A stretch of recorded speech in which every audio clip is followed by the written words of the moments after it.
আজকে আমরা আপনাদের দেখাবো নহাটা এবং তার পার্শ্ববর্তী এলাকায় যে শ্মশানগুলো রয়েছে সেই শ্মশানগুলোতে আমরা যাব, যে ঘুরে ঘুরে আপনাদেরকে দেখাবো।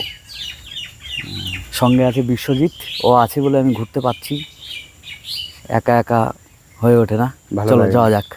চলো তাহলে চলুন বন্ধু, আপনারাও। ওই যে বন্ধু দূরে দেখতে পাচ্ছেন সবুজ ফসলের ক্ষেতের মাঝখানে কালোমারা শ্মশান, চারিদিকে সবুজ সবজির ক্ষেত, ধান ক্ষেত, তার মাঝখানে কালুমারা শ্মশান। বন্ধু তুমি আগে বলো, হচ্ছে এই শ্মশানের নাম কালুমারা কেন হলো?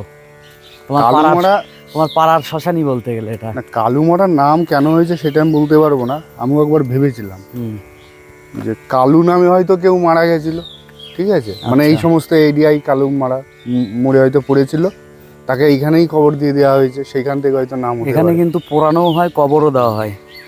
এই যে কবর দেওয়া হয়েছে, এটা এখানে আমাদের শিব নহাটা, কালীর ছবি। নহাটা মামুদপুর, তার মাঝখানে যে দমদমা আদিবাসী পাড়া, হ্যাঁ, সেখানে। সেইখানে আর কি অবস্থিত।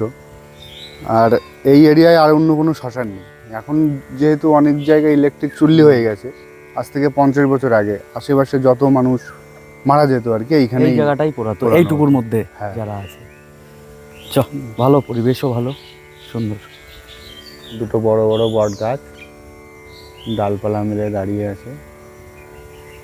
মৃত্যুর পর মানুষের শান্তির জায়গা এটা।